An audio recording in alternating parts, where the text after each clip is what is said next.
at this point, we're gonna have another presenter. Her name is Christina, and she is our awesome urban harvest assistant. Two of her main passions are serving the community and also food, anything to do with food, good food, okay? Cooking and preserving food. And in fact, she is working on her quarantine cookbook and she hopes to launch it by this year. So without further ado, she'll let's welcome Christina, and she'll be presenting something from her own like culture. It's the Vietnamese pickled daikon and carrots. So take it away, Christina. Thanks, Mildred. Hi, everyone. So yeah, Hi, as Mildred Christine. mentioned, I'm going to be making some Vietnamese pickled carrots and daikon today.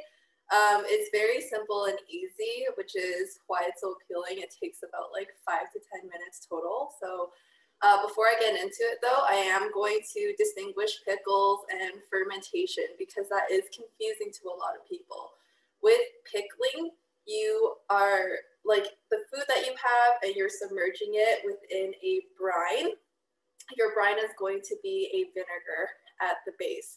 So the taste and the flavors that your pickled foods take on after is just absorbing the brine around it. Whereas with fermentation, the sugars within the food are converted to acids either by bacteria, gas, or yeast.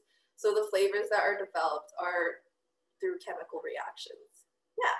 So today with pickling, it's called do chua in Vietnamese. It's literally just like dough is like stuff and chua is sour. What you're gonna need is a mandolin. It's really helpful. This one's really old. It's my aunt's and I think it's older than me. I think it's something that is really useful in kitchens, especially if you're doing a lot of food preservation. It saves a lot of time when it comes to pickling things and also with dehydrating things as well. So I use that mandolin to shred about 6 to 8 carrots, as you can see here. And I just put some I put some garlic on top. If you had daikon in this recipe, you're going to half the amount of carrots and then split that with the daikon. And when it comes to your brine, with Vietnamese cooking and a lot of, I guess, like Southeast Asian cooking, or just a lot of cooking in general, there isn't such a hard recipe to follow. You just follow it based on what you see in front of you, and you just do it by taste as well. But I'm going to do my best to get measurements for folks who aren't who don't know this recipe as well. So I have in here, this is going to be my mixing bowl. I use one of these, which is about half of a cup. I measured half of a cup of white vinegar. You could use rice wine vinegar or like any type of vinegar really, but my family uses white vinegar for this one. Poured half of a cup into here, and you're going to use 2 spoons of sugar. You can do 2 tablespoons, around 2 tablespoons, and you just mix it in until it's all in. I have it in here. I'm kind of scared. I don't want to tilt it over, but I promise there's some liquid in here. So yeah, I have half a cup of water and 2 tablespoons of sugar. And I'm just going to add half of a cup of white vinegar into it.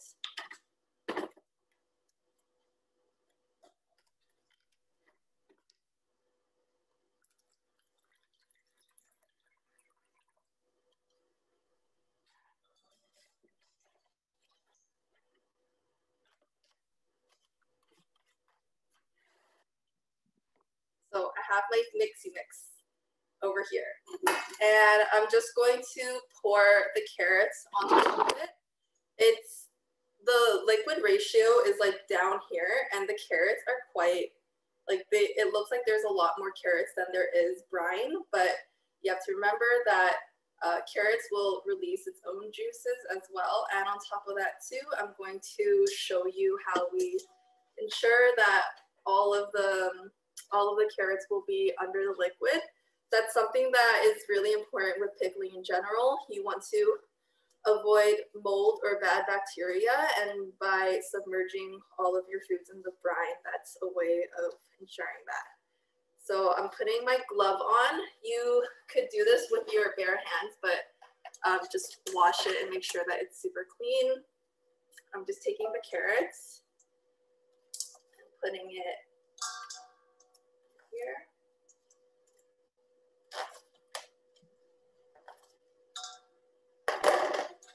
You can see that. You're just going to toss it to make sure that at least all of the components in the bowl are going to be covered by the liquid. And just give it some time because it will soften up, but you're going to keep pushing it under. A lot of the times, like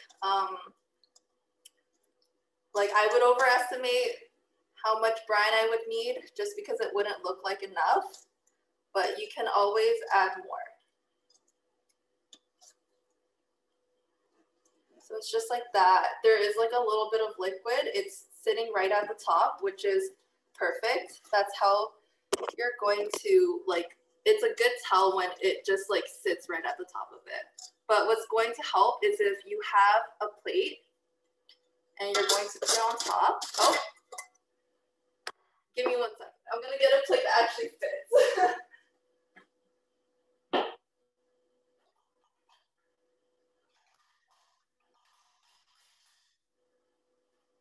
Just like mine. You're going to use like a plate or a bowl and you're gonna put it on top. And what you're gonna do is that you have a weight just to make sure that everything that's in here is submerged under the brine.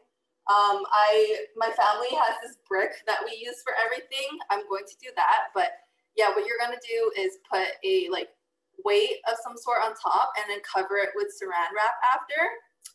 Leave it for a day, and then it is going to be fully submerged. You could then transfer it into a container of any sort. You could even put it in like a plastic container. I found that that's fine. Like my family has always done that. And it's good for up to a month. It's that easy. And in terms of serving it, you can eat it with like meats. We tend to have it with like sauteed or grilled meats, or you can have it in a like meat heavy sandwich just because it like cuts really well and it's a really good balance of flavor. And it'll last in the fridge for a month. So if you have extra carrots, it's a really great recipe, and it's a really easy recipe to extend the life of your carrots. Yeah, so that's it. It's really easy. With pickling in general, quick pickling is really easy. We had a workshop about a couple weeks ago where Angela led it. All the important components are water, some type of vinegar, and you're going to have your flavor boosters, whether that be some herbs, some spices, and garlic. And that's all you need, and your fridge. Yeah. So Angela says, can you repeat how long to keep it in the brine? You could just, before actually eating it, just keep it in the brine for 1 day. That gives it enough time to just absorb all the flavors and release its own liquids. And then after serving it from 1 day, you can just leave it in the fridge after. For all of these recipes, we're going to send an email out. So if you couldn't catch something here, you'll catch it in the email for sure. Yeah, that's my recipe for today. Yay, thanks. Thank you, Christina. Question, can you use other radish aside from daikon? Yes, you can. I personally have never, because I wouldn't know how the flavor profile would work, but I wouldn't think that it would be too bad. The actual brine itself is like really delicious. So any type of radish that you enjoy, I'm pretty sure you would like it. It would just absorb the flavor of the brine. Cool. This is a garnish. Katie, that's actually a really great question.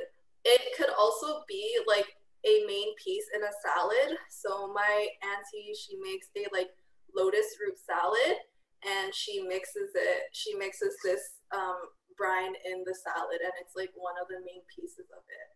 Um, I can definitely send a link to you in this chat for that recipe.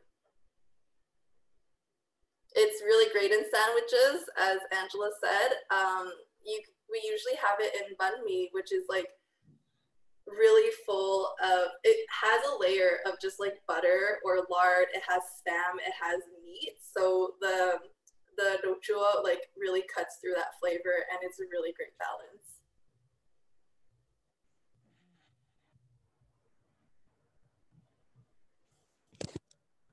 All right. Is there any last minute questions? If there's none, we can proceed with our next presenter. Thank you again, Christina, for that.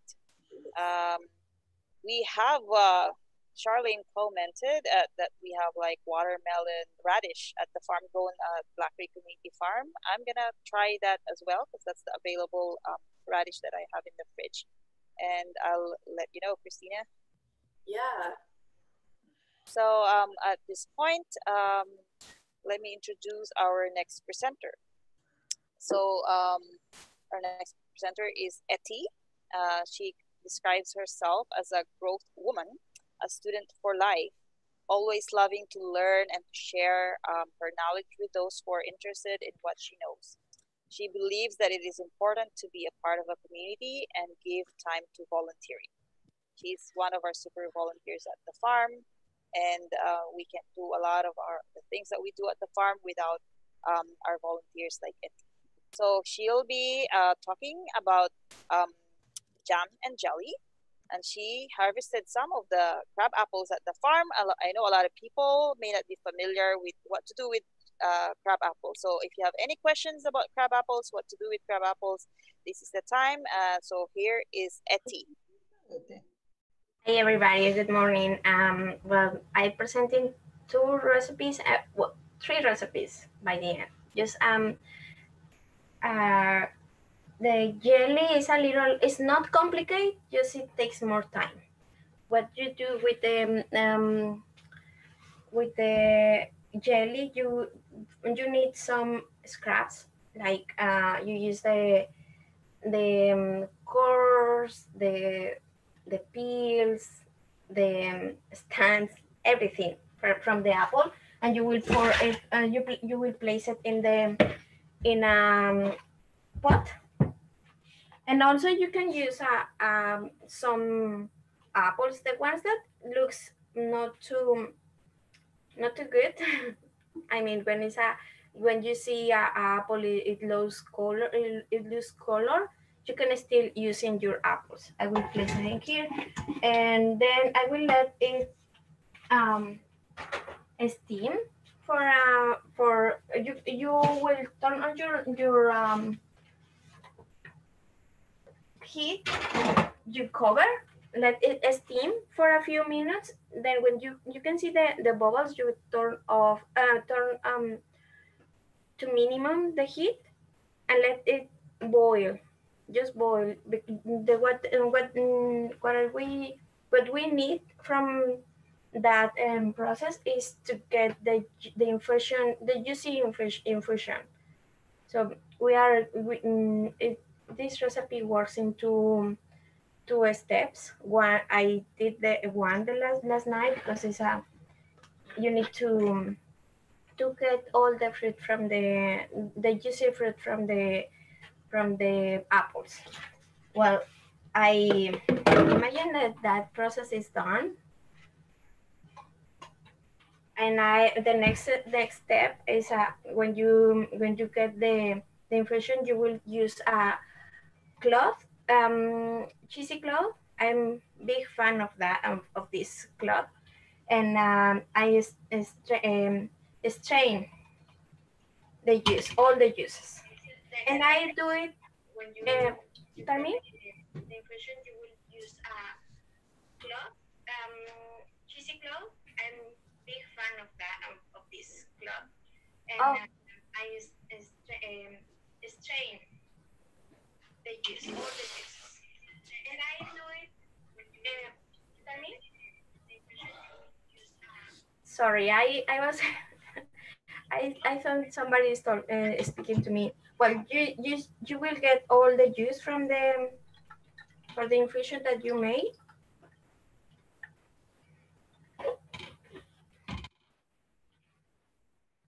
Here's the result. Oh, probably you can see a little bit.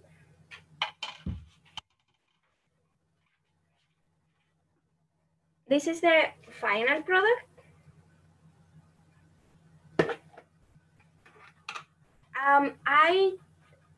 Yes, you're right. I add water. I add some water to cover the apples, and let it boil. This is what I get. This juice we are using this juice to make the jelly.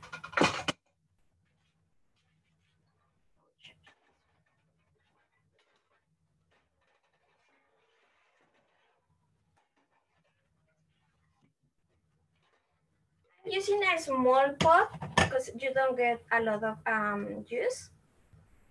It's approximately two cups and 2.5 cups.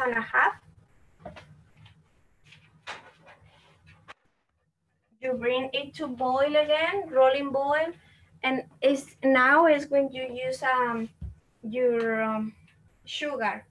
The lemon juice that I use is just like lemon water, just to don't let it get too brown.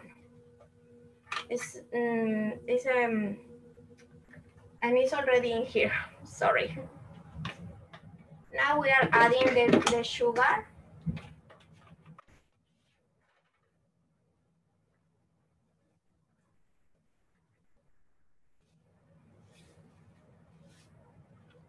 And I'm adding only for now just 2 cups of sugar because the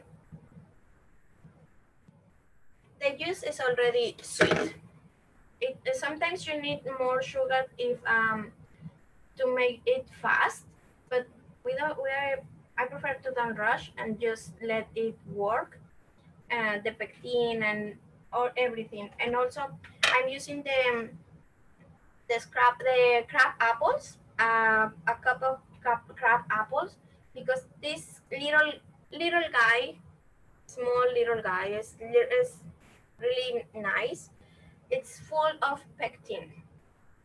If you want to add an extra pectin to your jams or jellies, you can use the crab apple, and you can replace it. You don't add an artificial crab apple, and it's really good for the people who doesn't, for vegan people that they don't use artificial pectin. For me, this guy is awesome. I've been using this the crab apples this year. Is my first year working with this, and I love it. Well, I put the apples in the apple juice and the sugar, and I let it dissolve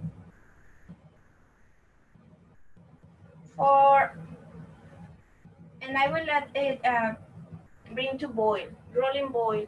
It's approximately 20 minutes, 10 minutes. But if you want, I can show you the final product. Or you want to see I will show you how it goes. Just I want to show you how looks the final product.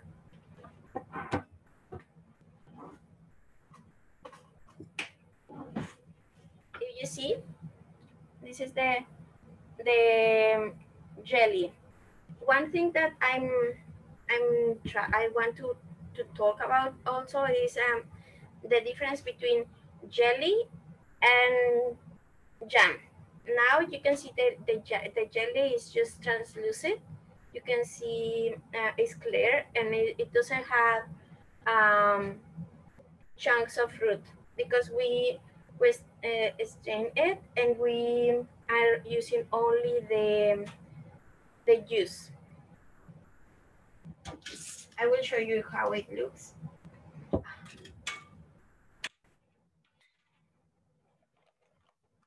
You can use it in your, for me, I use it in on my pancakes or on a cracker with cheese or without, or if I want, if I have some yogurt in the fridge, I just put a cup of yogurt and 1 spoon of a jelly. And the jelly looks like, let me show you the consistent. It's firm. If you see, it's firm. And you can put in your cracker. Well, I put a lot in one cracker, but it's just you need to be mindfulness with when you eat jam or jelly because it's full of sugar. If you are diabetic, you probably reduce the consume. If you it's recommended to use just 1 spoon of jelly per day because it has a lot of sugar. If you don't want to get you don't want to have diabetes, you need to be careful. Well, if you see, well, you can see a little bit. If you see, it's almost boiling. The bubbles are coming. When you see a lot of bubbles, you are on you are about to finish your final product. It's when the pectin and the is working and you will get your jelly. At the same time, I will do because one is working, I'm working with the jelly. At the same time, I can do the jam. For the jam, it's pretty easy. And for me, it's that I prefer to um, to make jam rather than jelly because it's easy, it's fast. And we are using only apples. I put the apples in a lemon juice water just to make it to keep the colors and don't let it brownish.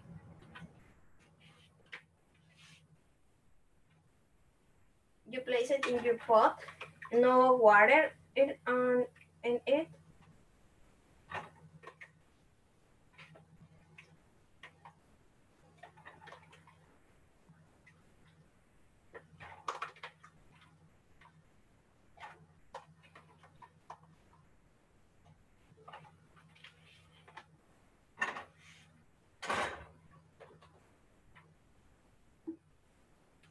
I put the maximum the heat and I will reduce the heat. And for this recipe, I'm using only 1.5 sugar. You can use brown sugar or white sugar. For me, I only have white sugar for now. But if you use brown sugar, you use a little less of sugar. Oh, I did it.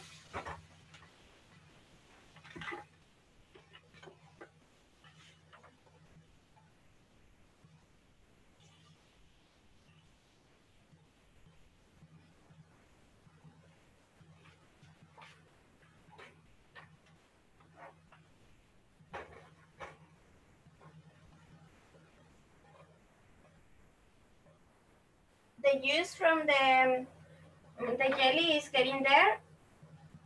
If you remember, I have cloudy juice,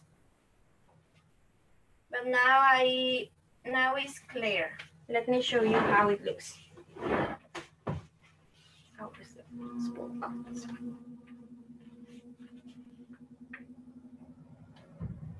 Can you see? It's a little light color. You can see, right? Okay, I will show you just in a minute.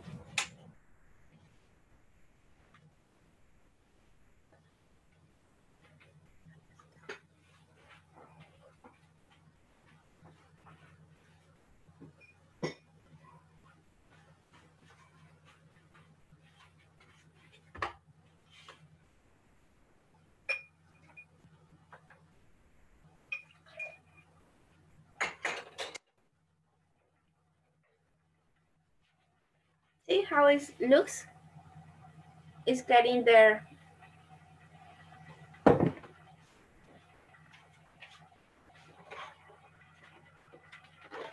apples are boiling now. I'm adding the sugar. Just pour it all over.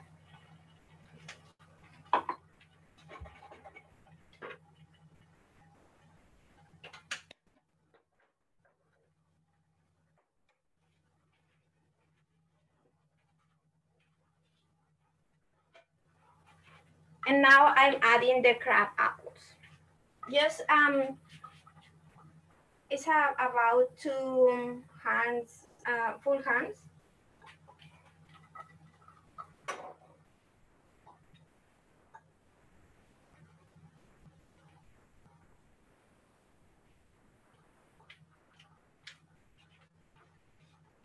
The crab apples break so easy, and I will let them work there. I will cover for now.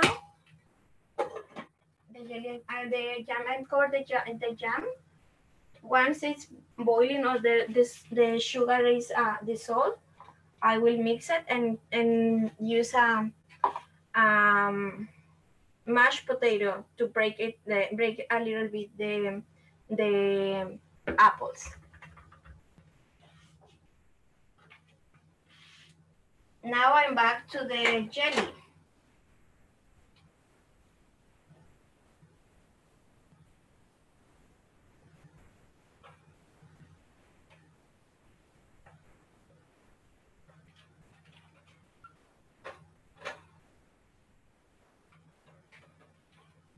Okay, I'm already show you how the jelly looks like, and because we are on in live, I made some options with my jelly because I have the plain jelly and I love chili peppers. I love to eat hot, and I made my hot pepper jelly, pineapple jelly, and it's I will show you how it looks. It's delicious. It's really good with on sandwiches, or when if you are having a cheese party, or showing some different types of cheese. You can also use your jelly with hot peppers. This one is a little more hard because I use it in a cheese, and I cut a little bit the seeds, and it looks more firm, but if you can see, it had some peppers on it. The dark spots is peppers, hot peppers. And I love it with sandwiches. I don't like mayo. I prefer some jam on my sandwich. And it looks like this. This is the jelly, and I will show you, and I'm still, this is working. I will leave it just for now because I already show you how the final product looks like.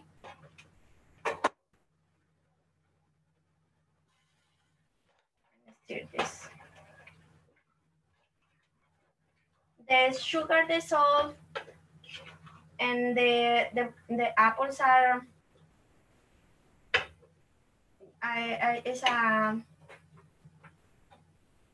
you are taking all the juices from the apples, and it looks like this.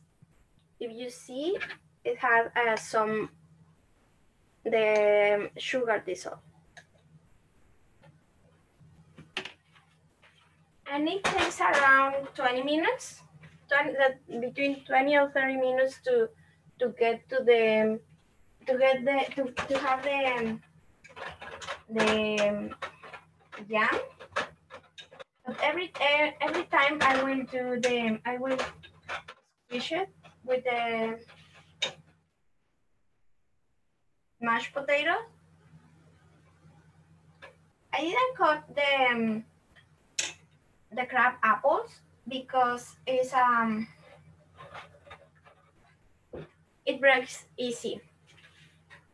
It's easy to work with this.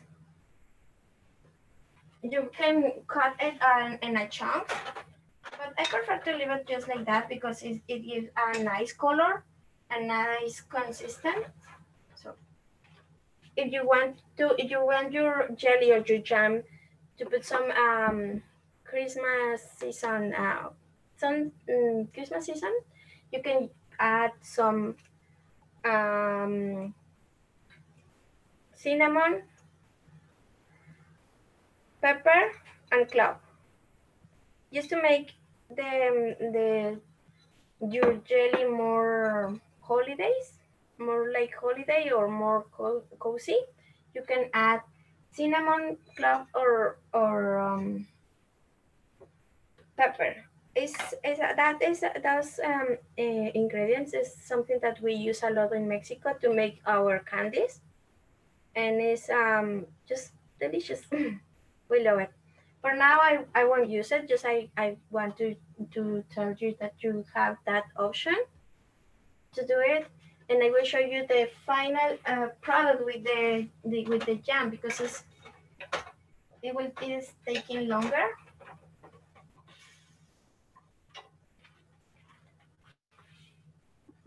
The jam looks like this.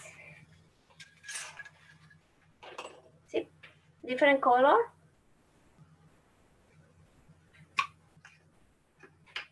It's more chunky.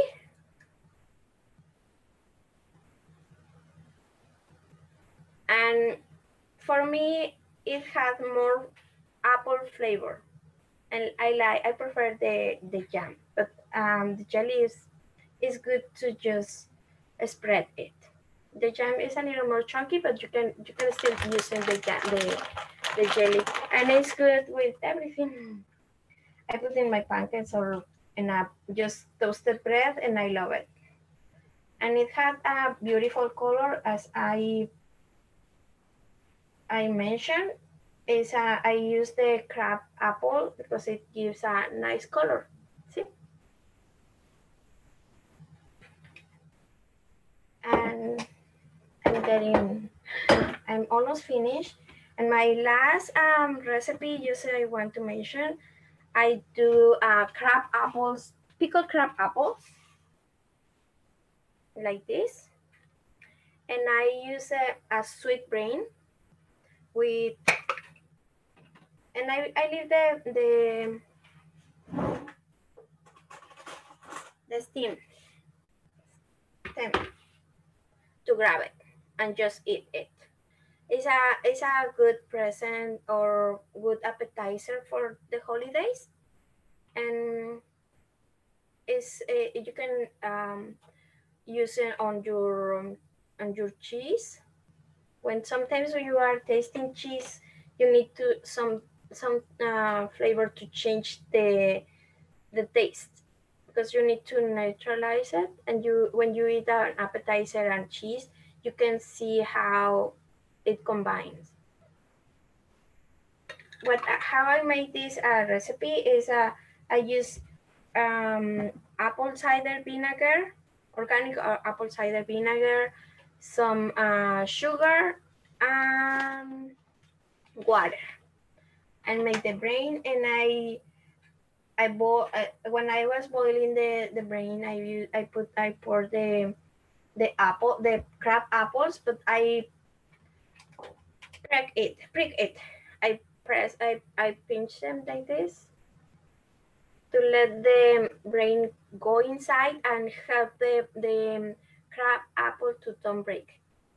Don't break. It keeps, if you see, you can keep the full screen, the full peel. And that's it. It's all my presentation. Thank you so much, Etty. Wow. Um, I'm excited to try out the jelly actually. Um, I haven't actually used the crab apple in that way. I made crab apple pickles with my son, I think a couple of seasons ago, and it turned out great. So yeah, so we let's run down through some of the questions. So one question is, how do you get the apple seeds and core out? Let me show you. Because I'm using the peel and the cores. I just let me down. What I do is I cut and then I cut it in quarters. And I'm only use it's the way that you use almost everything, all the apple, and I just cut it like this. And I save it.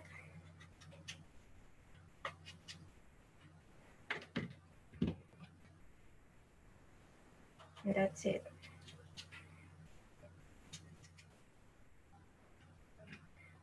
See, other way is just you cut like this, but you waste a lot of product of the apple.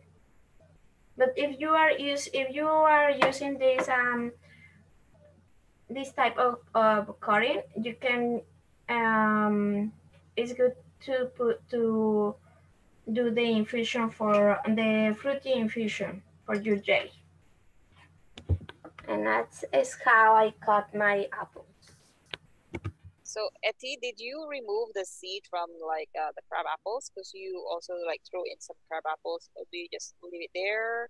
Or do you I leave them there, but you can take it out if you wanna. Well, with my first batch, I remove it. If you see, let me show you the difference between jam and jelly to the light. See, one is clear and one is chunky. But the taste is for both are delicious.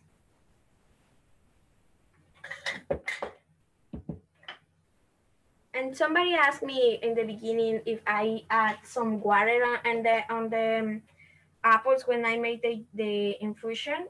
Yes, I do. Just I forgot to tell you now. But yes, I do. I cover the apples and let it boil, and once it's boiling, I reduce the heat. Etty, Yes. yeah. What I see you did there, when you put the apple and the crab apple together, did you remove the seeds from the crab apple? Um,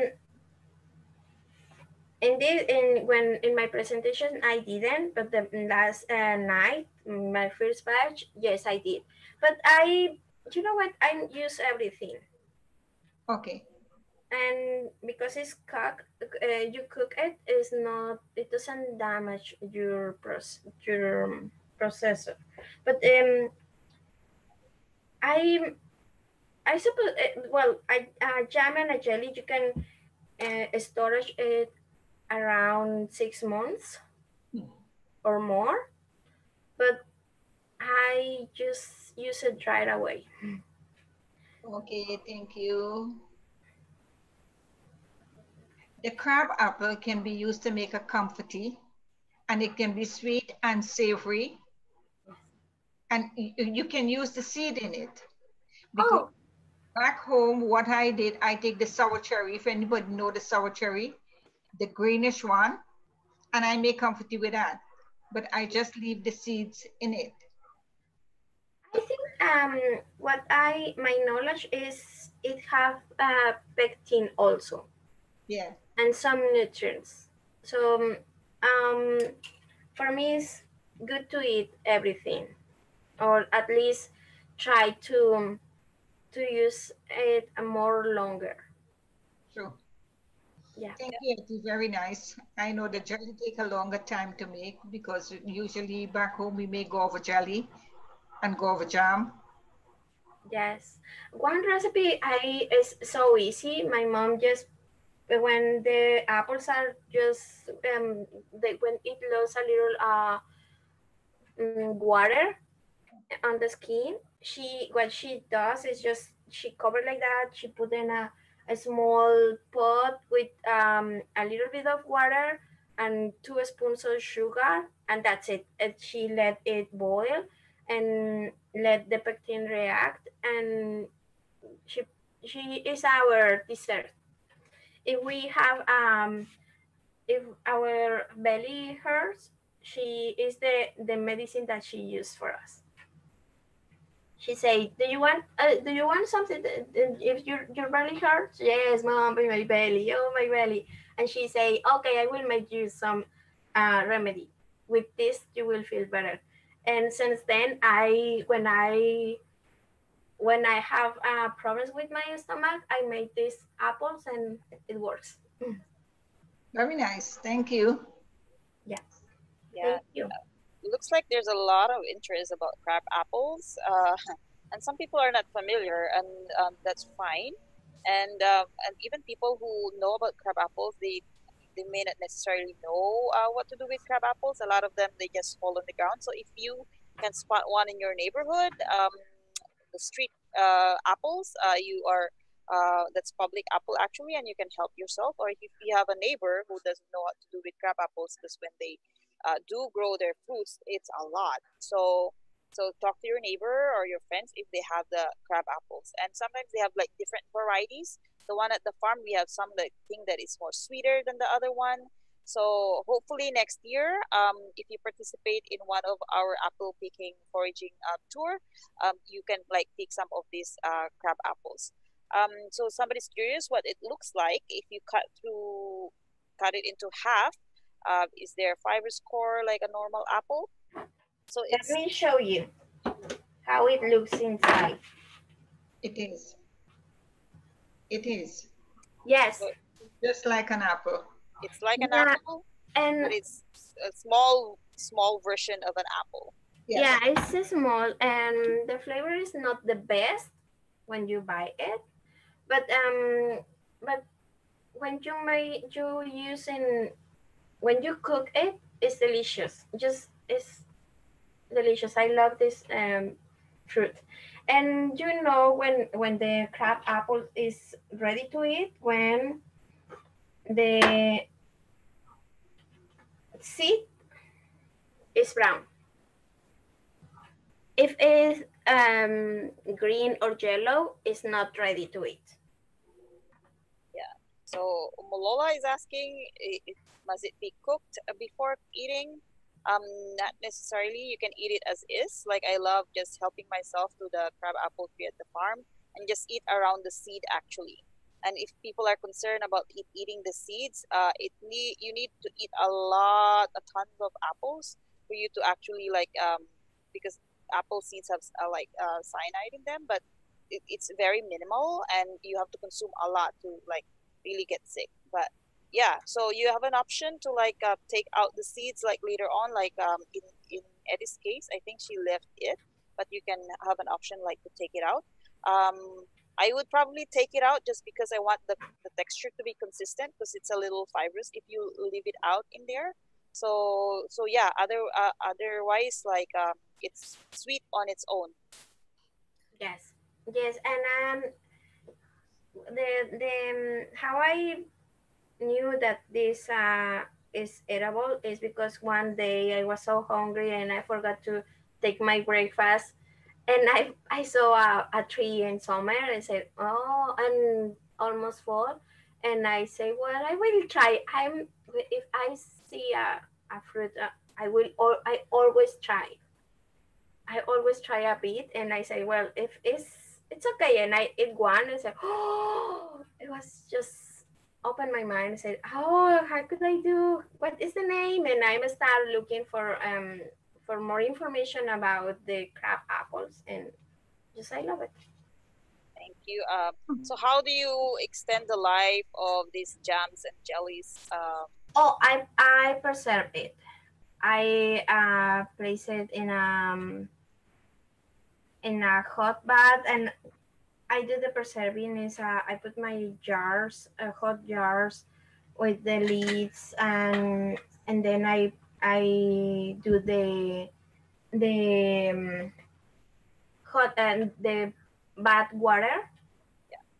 It depends how do you want to use the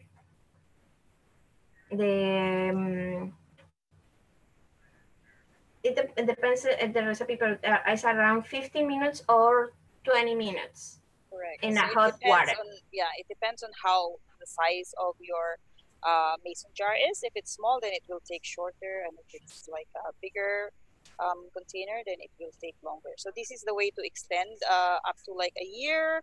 Um, they extend the shelf life of your jam or jelly. So it's hot water bath where you boil the mason jars with the proper lids and all. For this workshop, it's beyond our scope, but just to mention that aspect that you can enjoy your jam like longer by using this technique, which we plan to like have this kind of presentation maybe next year. Otherwise, you can enjoy your jam and put it in the fridge. And how long does it stay in the fridge, Etty? Around 1 month, a little more than a month. Correct. Yes. Yeah, so you can eat Even, it. even though if you don't do the hot bath, just you pour in your sterilize in your hot jar, and the lids that if you put in hot water and close it, do all the procedures, you can place it, leave it, let it just cool down on site and on your counter, and then the lid will suck the air inside. You can preserve it, and right away you can just put in your fridge, or once you open the jar. Right. So once you know how to make jam out of apple, you can like use this skill to make other fruit jams. Is that right, Etty? Yeah. Well, this year it was a wonderful year for me. I know I know the pandemic and it's sad, but it's also time for my. It was a time for me to learn. I have more time inside, and and this year I did mango jam. I did mango jam. I preserve some pears, and I do the jam pear jam, and I did apple different types. I add some peppers, and I add some hot peppers, and I just add the spices on it, and I just it's a year of experiment for me, and I love it. I really enjoy to know that you can have all year long fruit that you love, that you like. For me, I love what is the name? I forgot the name. Well, I do everything with that, and I also I have a lot of tomatillo, and I did tomatillo and I made salsa. I preserve it, and I doing different techniques of preserving. That's amazing. Yeah. So I guess that's the good side that happened during this pandemic. A lot of people started to cook more and preserve more. Like a lot of people started to garden, so they have a lot of surplus produce, and so a lot of people wanted to know how to like extend the lives of these fruits and vegetables. And yeah, so one of the people is like Etty. So it's a good way to like use the time that we are spending more like indoors. At this point, I want to welcome some of our Urban Harvest Rexdale. I know some of the leaders are here, so if you are here and wanna like comment, they've done a lot of work as well in their community, in Rexdale community, like doing some preserving and then pickling. So if you are here and want to comment on the workshop today, just unmute yourself and you can share your experience. Anybody from Rexdale? And we can open the floor as well to anybody who wants, who has a question at this point, anything related to like the jam and jellies or any of the previous presentation by Christina about the pickled Vietnamese daikon and carrot, and as well as Maltese. So we have like 5 minutes to do that before we move on to our poll survey.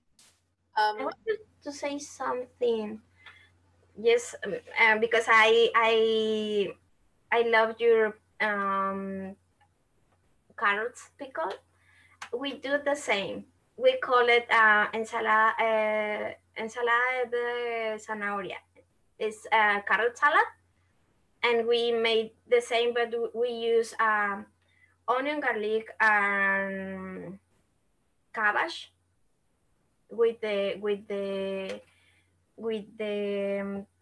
carrots, and we use it with sweet. It's sweet. Yeah, it's sweet. It's cool to see so many preservation techniques and also ingredients overlap. So a couple weeks ago, Etty did a recipe on fermented pineapple skins, and in it she used this thing called panela, which is unrefined sugar. And we have something similar to that in Vietnam as well. That's cane sugar. And when that was presented, everyone around started jumping and being like, we have something like that in our country too. So it's really cool and beautiful to just see so many. I would like to say this. Yeah. What we make in our country when I was back home, we use the onions, we use bitter melon, the peppers, and the lime juice and carrots, but we don't use a brine. We use the lime juice with the salt and the sugar and everything, and you just pickle that and you leave it in a bottle. So you can have that at any time. So there are different ways that, you know, in different countries we use different things. Mm-hmm. You can put mangoes, you can put apples, you can put anything. So you have a sweet and a little savory, and it's nice. And you have a little touch at any time. That's very interesting, Malti. You got to share us that recipe. I love bitter melon. what I would like to say again, the things that I make from the apple, like the apple cuchula and the curry apple and what, we make it back home, but we make with mango or golden apple. But when I migrated this country and the apple is so, the mangoes are so expensive and the golden apple is so expensive, I start using the apple. And the first time I make the curry apple, my son asked me, where did you get mangoes? And I said, no, it's not mango. It's apple. It's the Granny Smith apple. And it tastes very nice.